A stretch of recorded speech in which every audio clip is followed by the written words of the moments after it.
Thank will you you so give me much. like a cent raise or something? Oh, yeah. Buy you lunch every She now knows and me then. well, doesn't she? Yeah. Yeah.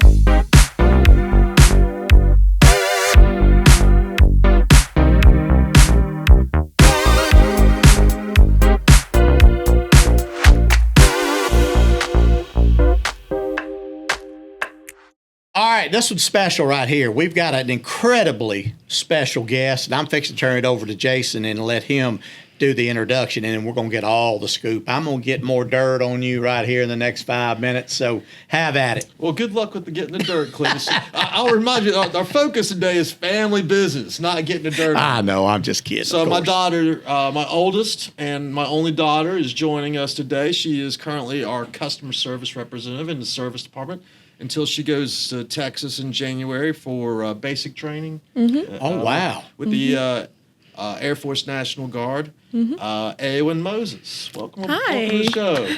Made me feel really official with that title there. There you go. I know we want to talk the car business, but I'm more intrigued with the Air Force stuff. Oh. I mean, God bless you. That's will that be boot camp and all that? Yep. So I'll be in boot camp in San Antonio for about 2 months.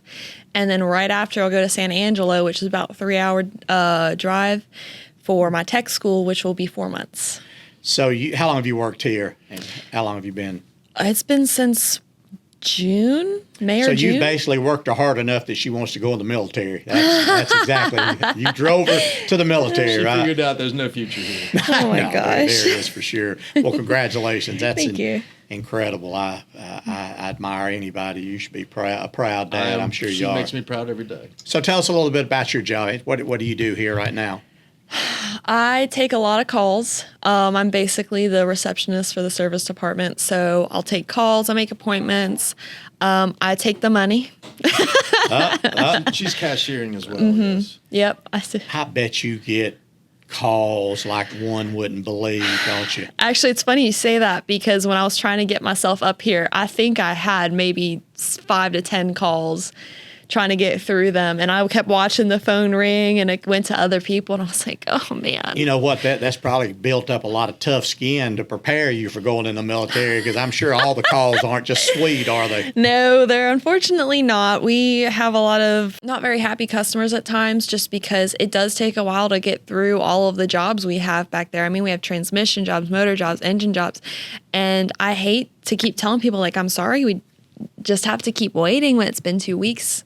Right. Because, like, I can imagine how it is to not have your vehicle. So I hate telling people, like, oh, you just have to wait. But, I mean, we had the best month in the service department just recently. So we have a lot of jobs going on. We have more business than we can handle right this second. Yes. What a great problem to have, although it can be incredibly stressful as well, I'm sure. It's not the best situation. You know, Yeah. We'd like to get our customers in faster. We're working on. We're interviewing techs right now. We're a little space.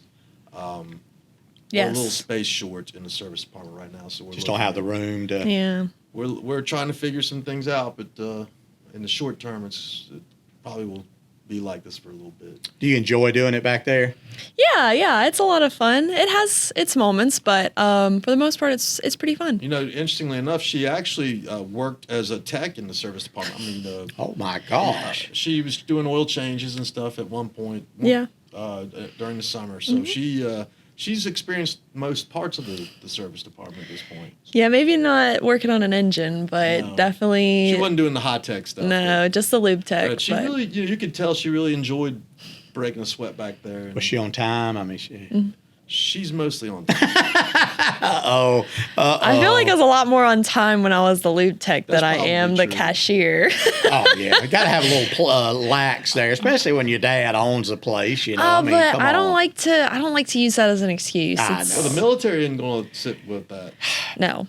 Well, that I actually get my high end out the door. You ain't no choice there, do you? No, I you always- do not. I tell people Eowyn is like Gandalf. She is neither early nor late. She arrives precisely when she means to. Oh, when she means to. Oh, yeah, that's not bad. What off the car business for a second, because I'm just so intrigued. But what made you decide to go into the military?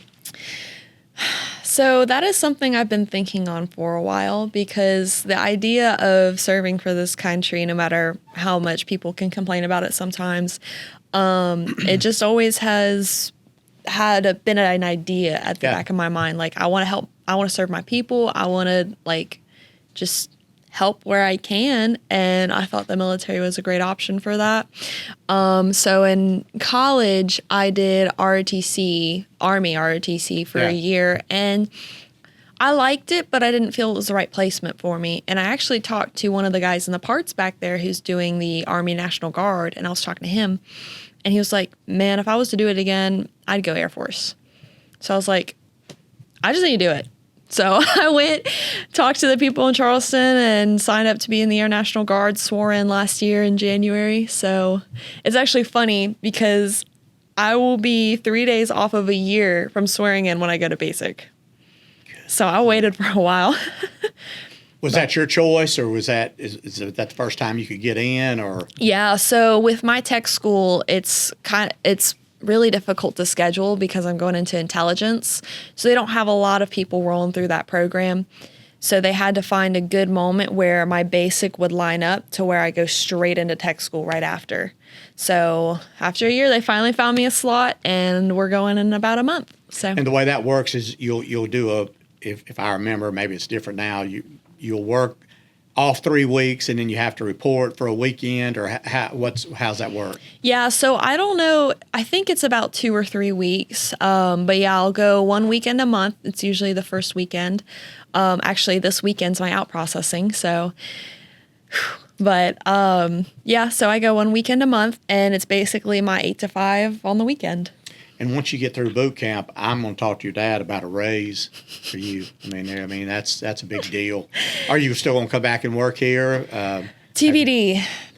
I'm not sure what I'll do when I'm done yet, but there's a lot of up in the air right this second. She talked about going to Marshall for grad school at one point. Mm-hmm. And the sky's the limit at this point. How old are you? 22. Oh my God, baby! Congratulations. Thank you. That's a big deal. I know we're supposed to be talking about, service and lose jobs. Usual, she just hijacked the whole show. Oh, yeah, she took over. Oh, my I'm gosh. glad she did. Come on. That's incredible. I wish you nothing but the best. Thank you. That's awesome. You got to have a lot of courage to go do something like that. She has plenty of that. Yeah, Thank you. That's awesome. I had one of my best friends to this day is a Navy SEAL. He retired 5 years ago from the SEALs, and I'll never forget that he woke up one morning, and we'd been out all night the night before, just hammered, and I said, Mike, what are you doing? He said, I'm gonna run down here and join the Navy. And I said, hell, you ain't said nothing about joining no Navy. And he said, yeah, I'm gonna join the Navy. I'm gonna run. And he said, you won't go? I said, I'll ride with you, but I'm not joining the Navy. So threw our clothes on, and Mike went downstairs, and his mom, Betty Sue, who I grew up with my whole life, she said, Mike, where are you going to? And he said, I'm going to run down here and join the Navy real quick. She literally just fell out the floor. He had never, he was my best friend since I was a kid, never mentioned to me one time that he wanted to go in the military. So we ride down to a little place called Namar Village, and he walks in, he tells the Navy recruiter, he says, I'm Mike Crumley, I want to join the Navy, and I want to be a Navy SEAL. And the guy said, you can be in the Navy, but you ain't gonna be a Navy SEAL. And he looked at me and said, can I help you? I said, no, you can't. You can help him. I'm not coming in here. I have no desire whatsoever. So Mike joined the Navy. He was the only one in the entire boot camp when he went that was picked to go to SEAL team training. And wow. he retired Special Ops Navy SEAL 33 years later. Wow. It's pretty cool. Some of the stories, yeah, can't talk about it on there. We'll talk about it on the golf course. So how's that? Sounds good. All right. Well, that's enough out of me. Thank you so much for all you're going to do and are doing, and give her a raise. All right.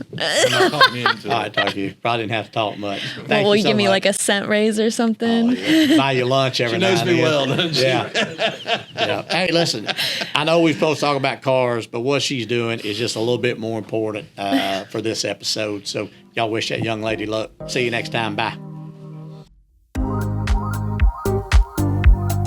Well, they always say that the first generation creates it, the second generation builds it, the third generation ruins it. And I'm third generation. I was supposed to ruin it. But You didn't. I haven't. Yet.